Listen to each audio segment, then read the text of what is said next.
जैसे सभी को ज्ञात है कि अभी माता जी क्या का स्वाध्याय करवा रही है हम सबको सैनिक चरित्र का। तो सैनिक चरित्र में आपको जब स्वाध्याय कराती है तो आपको लगता है कि हमको भी ऐसे कार्य करना चाहिए और ऐसे कार्य नहीं करना चाहिए। रखता है कि नहीं रखता है? क्या सुनते हो और इधर छोड़ा उधर गए, ऐसा तो नहीं करते? नहीं। जीवन में उतारते हो क्या? नहीं उतारते हो क्या? अभी आपके इधर 2 चतुर्मास हो चुके हैं, आपने कितना अपने जीवन में दिया है और कितना छोड़ा है वो आपको पता होगा कि हमें कितना सुधार हुआ है, क्योंकि साधु के समागम से ही हमारे जीवन में सुधार आता है कि नहीं? जब साधु का अगर आपके जीवन में समागम ना मिले तो कहते हैं अगर जिसके जीवन में साधु नहीं है, जिसके पास अपना खुद का गुरु नहीं है, तो उसका जीवन शुरू होता है क्या? नहीं होता है। इसलिए अपने जीवन में एक ऐसा गुरु बना के रखना चाहिए जिससे अपन अपनी पूरी मन की बात कह सके। आप लोगों ने ऐसे गुरु बना के रखे हैं क्या? नहीं बनाए है ना?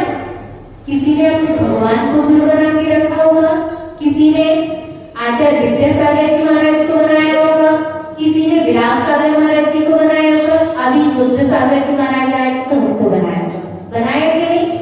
सबने अपने अपने एक गुरु बना के रखे। मगर सबसे बड़ा गुरु कौन है? स्वयं। कौन है? स्वयं अपने स्वयं के गुरु है। क्योंकि जब अपनी गलती होती है तो उसकी अपन को ही निंदा ग्रहण करनी होती है, इसलिए सबसे बड़ा गुरु कौन है? स्वयं। मगर स्वयं के लिए कैसा गुरु? जब अपन से कोई गलती हो जाए तो उसका पश्चाताप करने के लिए अपने गुरु है, मगर गलती हो गई और गलती को स्वीकार भी नहीं कर रहे हैं और क्या कह देते हैं कि हम स्वयं के ही गुरु हैं, तो ऐसे गुरु नहीं चलते। जो गुरु अपने दोस्तों को बता सके वह अपना सच्चा गुरु होता है। इसलिए हमेशा यह ध्यान रखना कि हम स्वयं के तो गुरु हैं, मगर कैसे गुरु हैं? जो अपने दोस्तों को देख सके, तो अपने गुरु बनने का फायदा है। और अगर अपने दोस्तों को भी देख सकते हो तो एक जो पशु है वो भी क्या कुछ चीज देखता है? वह खाना तो अच्छे से देखता है, अपनी शौक की चीजों को अच्छे से देखेगा, देखता है क्या नहीं? पशु में और अपन में क्या अंतर है? पशु भी घर चलाता है, पेट भरता है कि नहीं भरता है? अपन भी पेट भरते हैं, मगर अपन में और पशु में क्या अंतर है?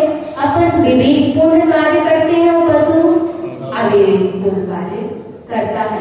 इसलिए जो अपन में अंतर है पशु और मनुष्य में, उस अंतर को हमेशा बनाए रखना, क्योंकि अगर उस अंतर को अपन ने नहीं बनाए रखा तो पशु और अपन में क्या अंतर पाए होगा? नहीं होगा। और आप लोग तो बहुत धर्मात्मा हो के नहीं हो है। हमेशा कोई भी कभी भी आपसे पूछे कि आप धर्मात्मा हो तो आप डाउट से बन जाते कि हम धर्मात्मा हैं। हाँ, हम 3 लोगों के नाथ की सेवा कर रहे हैं और हम वीर शास्त्र गुरु की शरण में हैं, इसलिए हम धर्मात्मा हैं। और कैसे आप धर्मात्मा होने का परिचय दे सकते हो? क्योंकि अभी ठंडी का मौसम चल रहा है ना, तो अभी भी कुछ लोग ऐसे होंगे जो चटाई ओढ़ के सो रहे होंगे, घर पे कमर ओढ़ के सो रहे होंगे, है क्या नहीं है? बिल्कुल सही है क्या नहीं? अभी भी कुछ ऐसे लोग हैं जो कमर ओढ़ के सो रहे हैं, तो उनको धर्मात्मा कह सकते हो क्या? नहीं। जो अपने मन की आत्मा को ही ना पहचान पाए वो धर्मात्मा होता है क्या? नहीं होता है, क्योंकि आपने अपने मन की आत्मा को पहचान किया है। अब जब आपने अपनी मन की आत्मा को पहचान चुके हो तो आपको परमात्मा बनने में देर लगेगी क्या? नहीं लगेगी, मगर मन को तो अभी थोड़ी सी देर तो लगेगी, क्योंकि अभी पंचम काल से तो मोक्ष है क्या? किसी का आप लोगों का हो जाए मोक्ष, ऐसा है क्या? पंचम काल से भी मोक्ष की व्यवस्था है, मोक्ष की व्यवस्था है, मगर उसके लिए बहुत ज्यादा पुरुषार्थ करना पड़ेगा। और पूरी पंचकाल की व्यवस्था से कैसे मोक्ष जा सकते हैं, बहुत बड़ी बात है, अपन को सही तरीके से अभी बता देगी कि पंचकाल से मोक्ष की व्यवस्था तो है, मगर उसके लिए कैसा पुरुषार्थ अपन को करना पड़ेगा। अब एक नगर में एक पति पत्नी और उसका बेटा और बेटी दिया करते थे। अब वो जब पति पत्नी और बेटा बेटी लेते थे तो उन दोनों में, क्योंकि अधिकतर आप लोग देखते होंगे कि पिता का स्नेह बेटी के ऊपर ज्यादा होता है कि नहीं होता है, और अपनी माँ का स्नेह किसके ऊपर होता है, पुत्र के ऊपर ज्यादा होता है कि नहीं? ऐसा नहीं है कि आपके इधर है ना, क्योंकि अपोजिट में ज्यादा प्रेम होता है। अब भी दोनों अब जो दोनों थे उन दोनों का प्रेम मगर बेटी के ऊपर ही ज्यादा था। ऐसा क्यों? क्योंकि जो बेटा था ना वो ज्यादा पढ़ने में भी अच्छा नहीं था और हमेशा मस्ती करता रहता। अब वो दोनों जो मम्मी पापा थे उसके, वो हमेशा उसको डांटते रहते, उसको हमेशा कहते थे तू तो नालायक है, तू तो कुछ भी कर नहीं सकता है, तू तो अधर्मी है। उसको ऐसे हमेशा उसके साथ ऐसा ही बर्ताव करते। और जो बेटी थी उसको सबके सामने उसकी क्या करते, बहुत प्रशंसा करते, और उस बेटे की क्या करते, सबके सामने बहुत उसकी नीचा दिखाते।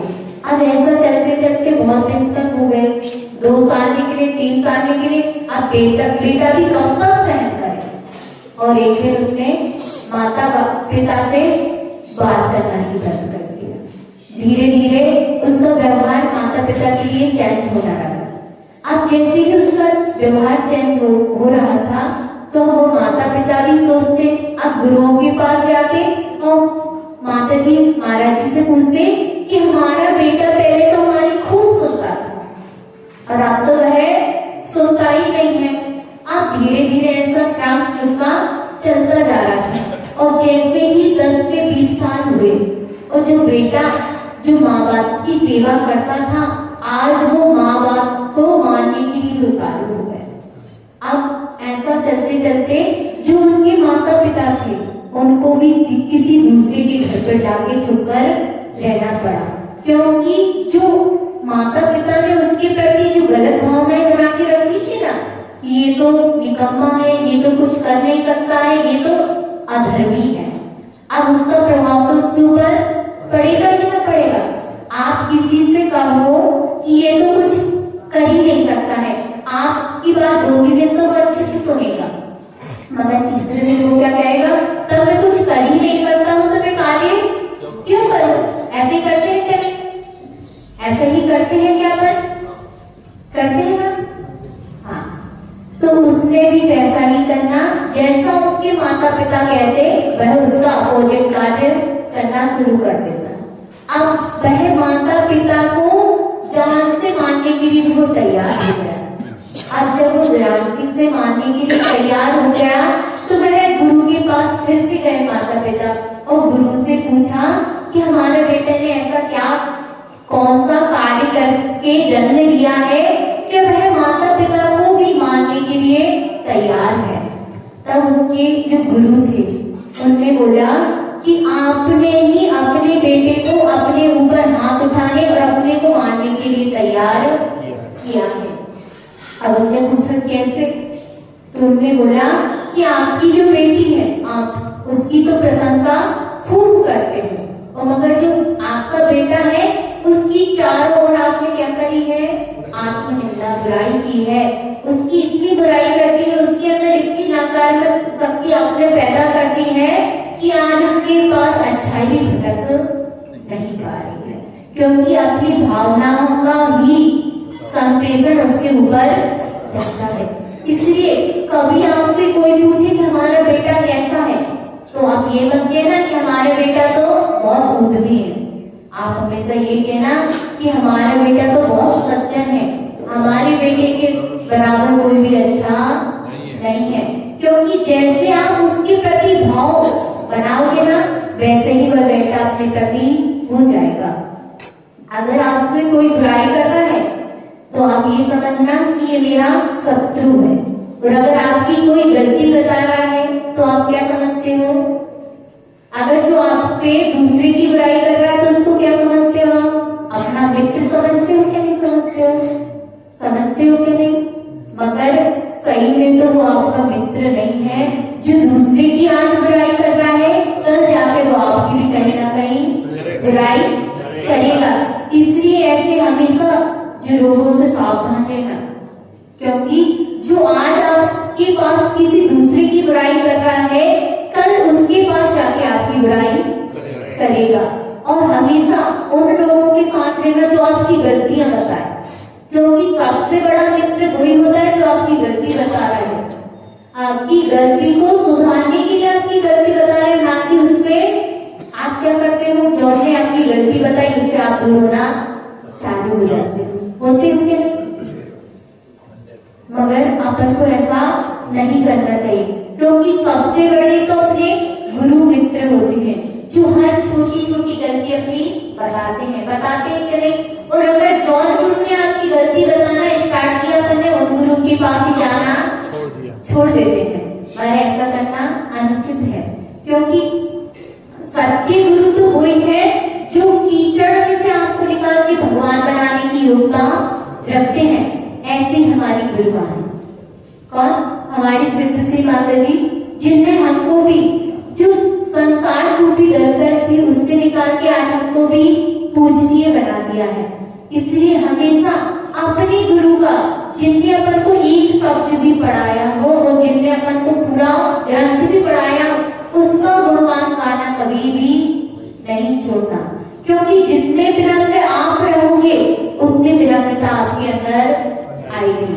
इसलिए विनम्र बनो तो आप ऊंचे उठते जाओगे, और जितने आप घमंडी बनोगे उतने नीचे चले जाओगे। गुरु अहिंसा में विश्व धर्म की आचार्य विभव सागर जी महाराज की, कालिका सिद्धश्री माता जी की, परम पूज्य कालिका सिद्धश्री माता